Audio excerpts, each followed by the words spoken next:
여러분 평안하시죠? 새롭게 하소서 서정호 목사입니다. 안녕하세요. 아나운서 장주희입니다. 네, 수학 잘하셨어요? 못했어요. 제가 제일 못하는 과목이 수학이었고요. 여학생들이 특별히 예. 그중에도 문과생들은 수학 잘 못하죠. 그리고 지금도 꾸는 악몽 중에 제일 악몽이 수학 문제 모르는 거 나오는 거 푸는 꿈이거든요. 저 좋아하셨어요?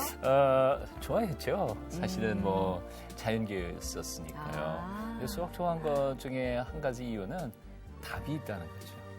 문과로 넘어오면서 고민이 답이 너무 많아서 사실 고민이었는데 근데 수학을 조금 더 깊이 공부하다가 보니까 되게 어렵더라고요. 네. 수학을 좀 쉽게 공부할 수 있는 길이 있었으면 좋았을 텐데.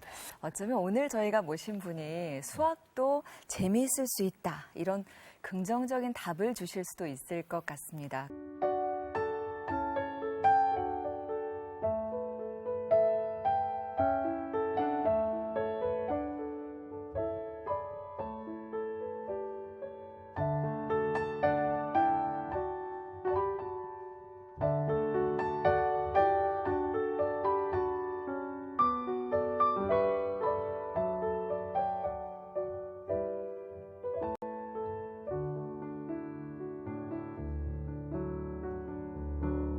강남에서 정말 유명한 수학 강사로 잘 나가던 분이셨는데 하나님을 만나고 나서 새로운 길을 걷고 계세요. 성경으로 수학의 원리를 풀어내고 계신 분입니다.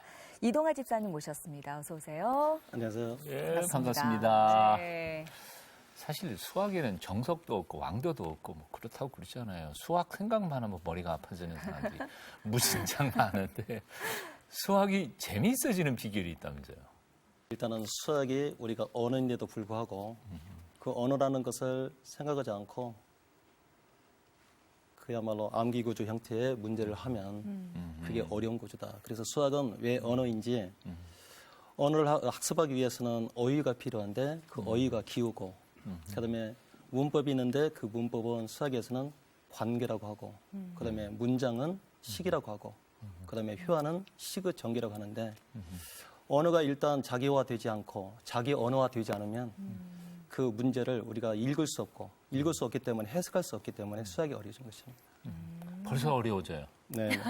벌써 어려워지는데. 좀 쉽게 좀 그러니까 풀어볼게요. 사실은 이제 수학의 언어 그 개념 이런 것들을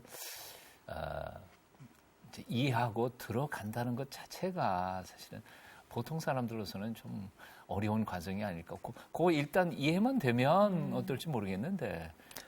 근데 그 기호가 네. 약속이거든요. 아하. 약속. 그러니까 기호가 약속으로 된 언어인데 그 언어를 암기시켜서 공식 구조 하다 보니까 기억에서 사라지면 어려운 배우지 않는 과목이 되거든요. 그래서 한 가지 예를 들면 우리가 신호등을 이렇게 건너야 되는데 녹색등이 이게 들어오면 건너잖아요. 네, 다 네. 약속이거든요. 그렇죠. 근데 자기가 잊었다? 그것은 아니거든요. 그러니까 기억으로 보는 것이 아니라 그것을 보고 기억으로 생각하는 것이 아니라 그 시그널로 보고 횡단하는 것이거든요. 근데 만약에 기억으로 보고 자기가 잘못해서 빨간색에 들어왔을 때 자기가 횡단하면 사고가 나는 것처럼 수학에서도 기억이 아니라 그 기호에 대한 이해를 가지고 그거를 풀어야만 사고가 나지 않는다는 거죠. 근데 그 수학에는 그 기호가 엄청나게 많은 것 같아요. 근데 중학교, 고등학교 수학은 그렇게 많지 않습니다. 몇 개 안 되나요? 예. 그래서 그것을 너무나 쉽게 접근할 수 있는데 그거를 외라고 하기 때문에 외우는 것부터 어렵게 되는 겁니다. 예. 안 외워지니까. 의미 없는 거는 안 외워지거든요. 그러니까. 근데 너무나 답답한 것이 그 공식 속에 가르치는 몫이 있거든요. 예, 가르치는 몫이 있어요. 그래서 그 유도 과정이 너무나 그것은 이제 개념이라고 하는데 유도 과정이 너무나 쉬운데 그거를 생략해버리고 결과론에 대한 공식을 유라고 하니까 그건 아마 일주일만 되지 않으면 다 잊어버릴 거예요. 그래서 수학이 어려워지는 거예요. 집사님, 그러면 제가 수학 어려웠던 거는 다 선생님들 책임이네. 맞습니다. 맞아요. 네, 맞습니다. 그 참 좋은 선생님 만났으면 그냥 쉽게 할 수도 이게 있어요. 제가 이제 애들한테 농담 삼아서 네. 내가 고등학교 때 나 같은 선생만 있으면 내가 하버드 대학을 들어갔다. 아, 그 말은 무슨 말이냐면 나를 내세운 것이 아니라 그만큼 너희를 내가 언어적으로 쉽게 전달할 수 있다. 이게 그들이 처음에 제가 접했을 때는 상당히 처음 듣는 소리니까 버거워하다가 한 번, 두 번 강의 들어보면 이제는 공감을 하고 그들이 어떻게 배워야 할 방향을 제가 제시할 수 있습니다. 네. 근데 요즘 뭐 수학을 배우면서 스토리텔링이 수학에도 적용이 되는 거예요. 그건 잘 이해는 안 되는데. 그러니까 교과부에서 지금 발표한 수학교육 선진화 방안을 발표했는데 네. 그게 이제 말하기 수학이거든요. 네. 네. 그래서 이제 21세기가 스토리텔링 해가지고 이야기 시대다 그렇게 하는데 네. 제가 말씀드린 것처럼 수학이 언어이기 때문에 네. 수학이라는 개념을 언어적으로 이야기하는 것이 스토리텔링이란 말이죠. 네. 네. 근데 개념에다가 그것을 그냥 애들의 동화 얘기를 접목시켜가지고 그걸로 펼쳐지는 것이 스토리텔링이냐 이렇게 잘못 알고 있다는 거죠. 그래서 수학은 언어적 아까 보니까 어휘가 기호라며요. 문법에 해당되는 것이 관계고 그다음에 문장에 해당되는 것이 식이고 그다음에 회화에 해당되는 것이 식의 전개라는 것이죠. 그렇다면 우리가 그 수학적 언어로 바라보라 그것이 스토리텔링이다. 그러니까 저기 한글로 된 그 동화책에 나오는 스토리텔링하고 수학의 언어를 가지고 하는 스토리텔링하고는 완전히 차원이 완전히 다른 다르죠. 언어의 얘기인데 네. 우리는 그 수학 언어를 네. 동화책처럼 좀 쉽게 잘 이해할 수 건 줄 있는가. 그러니까 이제 네. 어떤 식이냐면 문장으로 표현되어 있는 것을 수하고 문자를 도입해서 그거를 식으로 전개시키고 식으로 전개되어 있는 것을 문자로 전환시키는 것이 이게 스토리텔링이거든요. 네. 어린 시절부터 수학 경시 대회를 아주 휩쓸고 정말 수학에 남다른 재능을 보이면서 꽤 잘 나가는 정말 고액과외하는 강남의 유명한 선생님이셨다는데 지금은 저희 새롭게 하소서 오늘 나와서 해주실 얘기는 수학을 나눔의 도구로 쓰고 계시다는 얘기거든요. 어떤 네네. 변화가 있었어요? 제가 안산이라는 지방에 나가서 보니까 너무나 저소득층 학생들에 대한 자녀들이 많은 그 경제적 어려움을 겪고 있다는 것을 너무나 절실하게 됐습니다. 네. 그래서 나의 이 수학이라는 도구를 가지고 그들에게 어떻게 내가 나눔의 통로가 될 수 있을까. 그래서 출발은 바로 그거였습니다. 그래서 그들에게 수학이라는 것이 바로 이런 것이다. 그리고 부모들이 너무나 경제적으로 어려움을 받기 때문에 내가 그 짐을 덜어드리자. 그래서 처음에 출발은 그거였습니다. 근데 수학은 아예 기초가 중요하다 그래서 중학교 1학년 때부터 차근히 안 한 사람은 고등학교 1학년, 2학년 때 수학 배워봐야 소용없다 그랬다고요? 근데 지금은 그러신 건 아니네요. 저는 그냥 중학교 3학년을 굉장히 중요하게 생각하는데요. 네. 중학교 3학년은 고등학교 수학과 연계가 되기 때문에 그 목차가 비슷해요. 네. 그래서 중학교 3학년부터 수학이라는 그 언어를 가지고 애들에게 자기화시켜가지고 그걸 잊게 한다는 것이죠. 그런데 이제 그 고등학교 3학년을 시작하다 보니까 자기 것이 완전히 굳어져 있어요.